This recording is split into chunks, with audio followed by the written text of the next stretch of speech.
बल्कि एक ने तो मेरा 2 साल मांगे थे, उसको 5 दे दिए। बिल्कुल, तो हमारे काम भी कोई अच्छे नहीं है। छोटे लोग बड़ी कुर्सियों पर बैठते हैं तो अपनी अना से आगे नहीं देख पाते, सारा मसला वहां से पैदा होता है। मैं वो कहता हूँ पावर फॉर व्हाट, ये एक बड़ी छोटी सोच है। ये मुझे एक बड़ी छोटी बात करें ना, नहीं फर्क नहीं पड़ा, किसी दिन तो पड़ेगा ना, तारीख तो नहीं माफ करती ना।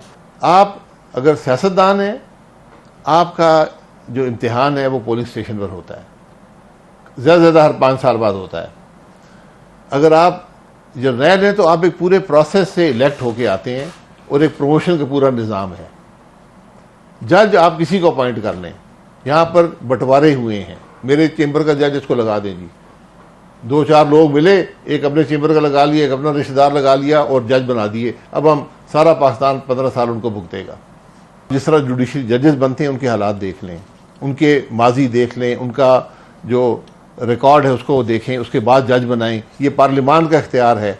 जो आदमी जज बने उसका अवाम के सामने उसका पूरा रिकॉर्ड आना चाहिए, ओपन हियरिंग होनी चाहिए। पूरी दुनिया में होता है, क्योंकि जो आपने आदमी 50 साल की उम्र में जज बनाए वो 15 साल जज रहेगा। मैंने एक दफा एक तरमीम की कोशिश की, उसको मुल्क की तमाम जमातों ने रिजेक्ट किया। तरमीम क्या थी? तरमीम सिर्फ ये थी कि जो जज बनने आए 10 साल का इनकम टैक्स का रिकॉर्ड साथ लाए, अवाम के सामने रखे कि मेरे इनकम टैक्स का रिकॉर्ड क्या है। अगर उस इनकम टैक्स अदा नहीं किया तो 2 वजूहात हैं, या टैक्स चोरी कर रहा है, या बुरा काबिल नहीं है, हाँ। या प्रैक्टिस ही नहीं है, तो फिर जज कैसे बनेंगे। तो इस किस्म की चीजें जब तक आप नहीं करेंगे आपके हालात दुरुस्त नहीं होंगे। मेरे कोई जजों से झगड़ा नहीं है, मैं समझ, लेकिन जो सुप्रीम कोर्ट अपने फैसलों को डिफेंड ना कर सके, उसको कोर्ट ना कर सके, एक नहीं, मैं आपको बहुत से फैसले दिखा देता हूँ। जुल्फिकार अली भुट्टो से लेकर आज तक इस पीरियड के फैसले आप देख लें, इस आइन के तहत जो फैसले हैं वो देख लें। बदकिस्मती है मुल्क की कि हम इस नहज पे पहुंच गए। आप जजेस की तो भी आप जिक्र करें, आपने खुद ही भी फरमाया थोड़ी देर पहले कि बड़ी बड़ी कुर्सियों पे छोटे छोटे लोग जब बैठते हैं, हर कुर्सी की बात कर सकते हैं, प्राइम मिनिस्टर की कर सकते हैं, मैं हर कुर्सी की बात कर रहा हूँ। मैं उसका आपको दलील ये दे रहा हूँ कि मुल्क के हालात देखें। तो अब अगर इस मुल्क में सोच रखने वाले लोग होते, आज मुल्क के हालात ना होते। तो अभी जस्ट टू कंक्लूड के जो आपका रीइमेजिनिंग पाकिस्तान है, वो ये बड़ा जो मामला है जिसका जिक्र आपने बिल्कुल सही किया, इसको किस तरीके से बदलेंगे? देखिए, रीइमेजिनिंग पाकिस्तान का कोई दावा नहीं है किसी। नहीं, हम तो पूछ रहे हैं ना, नहीं, हम तो पूछ रहे हैं आपसे, क्योंकि मैंने आपके सामने बात रख दी है ना। आप निजाम ऐसा बनाए जिसमें गोली ना उठा सके। आज बेंच बन रहे हैं, चीफ जस्टिस साहब बना रहे हैं, उनके जज खुद अपने जज उस पर तनकीद कर रहे हैं। जो आदमी अगला चीफ जस्टिस बने था उसको आप बेंच पे नहीं बैठने देते, ये मामूली बात है नहीं। और आप क्या समझते हैं कि उसको चीफ जस्टिस फिर चीफ जस्टिस बनने का निजाम बदल दें? आपने उसको सीनियरिटी पे कर दिया, अब उसको सबको भुगतना पड़ता है। शुक्र है सीनियरिटी पे किया, बड़ा अच्छा किया। नहीं, ये भी दुरुस्त बात नहीं है, मैं से इत्तेफाक नहीं। मुझे तो हमें तो लगता है शायद आर्मी में भी कुछ ऐसा ही होना चाहिए, क्योंकि आर्मी चीफ की appointment every time is a political affair जी, किसने किसको लगाना है। आप सीनियरिटी पे कर दें, वही हाल होगा आर्मी का जो जजेस ने अपने इदारे का कर दिया है। तो अभी तो बताए ना, ऐसे लोगों को एलिवेट कराते हैं, ऐसे लोगों को एलिवेट कराते हैं, टाइमिंग ऐसी होती है कि वो कब चीफ जस्टिस बनेगा। आपने 2035 तक के चीफ जस्टिस डिसाइड किए हुए हैं। फिर मार्शल लॉ भी लगा देते हैं हर दूसरा आर्मी चीफ, वो भी एक और मसला। आर्मी का निजाम जो है वो दुरुस्त है, वो सही चलता है, उसमें पॉलिटिकल इनपुट आ जाती है। आप सीनियर मोस्ट लोग लेते हैं, एक को सिलेक्ट कर लेते हैं, सारे बनने के अहल होते हैं। अगर आप सीनियरिटी पे करेंगे तो फिर पीछे जाके प्रमोशन में वो ऐसा वक्फा पड़ जाएगा कि अपने आदमी जैसे कहते हैं और अपनी मर्जी के और हर किस्म के उसमें प्रॉब्लम पैदा होंगे। ये आर्मी का निज़ाम कोई इस तरह नहीं बनाया गया था जिस तरह, ये बड़ी सोच समझ के बनाया गया था जी। बट मार्शल लॉ लगा लेते हैं खूब, हर चीज में इंटरफियरेंस खूब कर देते हैं, उसमें मेरा ख्याल है सिविलियंस का भी। देखिए, वो मुल्क के हालात जब पैदा होते हैं तो सबको मौका मिल जाता है, सबको मौका। अच्छा, तो आप कह रहे हैं फिर वो जस्टिफिकेशन है, बिकॉज हालात ऐसे होते हैं तो आर्मी जस्टिफिकेशन पैदा हो जाती है उनको, जो सियासतदान पैदा करते हैं, कोर्ट्स भी सैंक्शन कर देते हैं, सियासतदान पैदा करते हैं, उनसे करवाया जाता है। सियासतदान कहाँ की क्रिएशन होते हैं, इसलिए हमें जरा सोचना पड़ेगा कि और वही लोग जो आज कानून की बातें कर रहे हैं उन्होंने ही आइन के तोड़ने वालों को ग्रीन सिग्नल इजाजत दी, बल्कि एक ने तो मैं ख्याल 2 साल मांगे थे, उसको 5 दे दिए। बिल्कुल, हमारे काम भी कोई अच्छे नहीं है, बात ये है। नहीं, ये कहने का मकसद है ना कि ये असल में तो आइन की बात नहीं, असल में है कि हमारे पावर बैटल्स ही नहीं रुकते हैं। मैं कहता हूँ पावर फॉर व्हाट, ये एक बड़ी छोटी तो सोच है। ये मुझे एक बड़ी छोटी बात करें ना, नहीं असल बात क्या है, रियलिटी क्या पाकिस्तान की। अगर आप बड़ी कुर्सियों पर बैठे हैं, आपकी सोच छोटी है, फिर पाकिस्तान कुछ नहीं कर क्योंकि लड़ाइयां है ना, मेरी कुर्सी के पीछे कौन इधर से मुझे खोप रहा है, छुड़ा इधर कौन कर रहा है, उधर क्या प्लान हो रहा है। But isn't that the story of Pakistan? नहीं, स्टोरी ये नहीं है। यही मैं स्टोरी, जब छोटे लोग बड़ी कुर्सियों पर बैठते हैं तो अपनी अना से आगे नहीं देख पाते, सारा मसला वहां से पैदा होता है। फिर ना आइन कुछ कर सकता है, ना मुल्क कुछ कर सकता है, तो फिर हर वक्त नुकसान मुल्क का होता है। लेकिन तो फिर हर वक्त ही लोग छोटी सोच है बदकिस्मती से, मैं माजरत से कहता हूँ।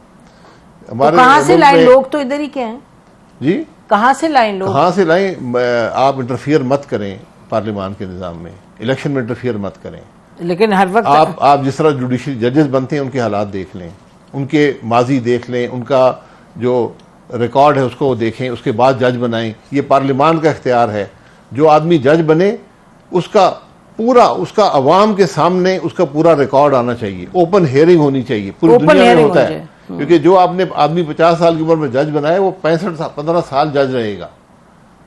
तो आप अगर वो आपने गलत चॉइस कर दी, फिर आपको भुगतना पड़ेगा। लेकिन देखिए ना, ये सब हर चीज की बात करें, अगर हम GHQ के कहें, जुडिशरी के कहें, नैब का कहें, इसका कहें, उसका, हर एक में तो बी टीम तो सियासतदानी साथ होते हैं ना। ऐसे तो नहीं कि अकेले जज बैठ के कुछ कर रहे हो।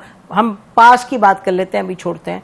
और अगर आप जनरल की बात करें, अभी तो हमेशा नत्थी हो जाती है सियासतदान, चाहे सियासतदान हो, जज हो, जर्नैल हो, जिसने आइन तोड़ा, जिसने अपना जमीर बेचा, ये सब बराबर हैं, सब मुल्क को नुकसान पहुंचाते हैं। फर्क तो किसी को कुछ नहीं पड़ा। फर्क नहीं पड़ा, किसी दिन तो पड़ेगा ना। तारीख तो नहीं माफ करती ना ये बातें। देखिए, अब फर्क की बात करते हैं, बड़ा जरूरी है फर्क का। फर्क पड़ेगा, फर्क में वक्त लगता है। तो वो आप लोगों ने करवाना है ना, जो पार्लियामान में बैठे हैं। जब फर्क नहीं पड़ता, उसकी कीमत मुल्क अदा करता है।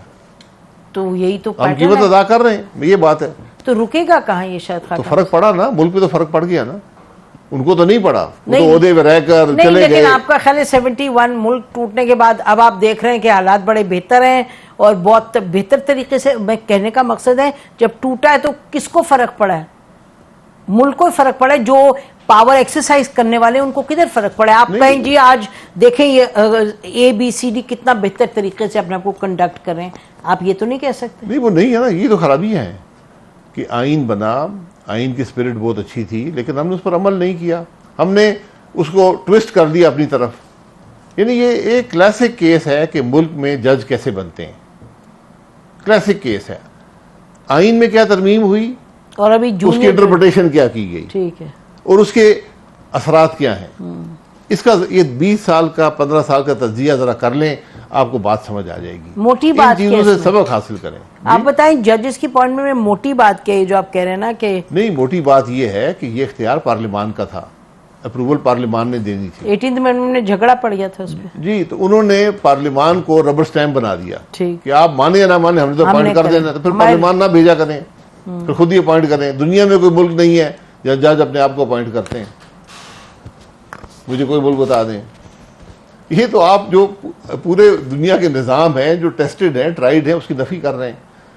जज जो बने, देखें जो आदमी, मेरा ख्याल है इसमें झगड़ा हुआ था, पीपल्स पार्टी ने कहा था हम नहीं करेंगे, फिर फाइनली सेटल करने के लिए PMLN अग्रीड। मुझे उसका पता नहीं, नहीं, मुझे याद किसी ने अग्री किया है तो गलत अग्री किया है। हाँ। अब उसको भुगत रहे हैं ना। हाँ। तो आप अगर सियासतदान है, आपका जो इम्तिहान है वो पोलिंग स्टेशन पर होता है, ज़्यादा से ज़्यादा हर 5 साल बाद होता है। अगर आप जर्नैल हैं तो आप एक पूरे प्रोसेस से इलेक्ट होके आते हैं, और एक प्रमोशन का पूरा निज़ाम है। जज आप किसी को अपॉइंट कर लें, यहाँ पर बंटवारे हुए हैं, मेरे चेंबर का जज इसको लगा दें जी, 2-4 लोग मिले, एक अपने चेंबर का लगा लिया, एक अपना रिश्तेदार लगा लिया और जज बना दिए। अब हम सारा पाकिस्तान 15 साल उनको भुगतेगा। ये बहुत शुक्रिया शाहिद खान भाई साहब हमें ज्वाइन करने का। नाज़रीन, हम इसी पर आज का खत्म करते हैं। खुदा हाफिज़। पाकिस्तान जिंदाबाद।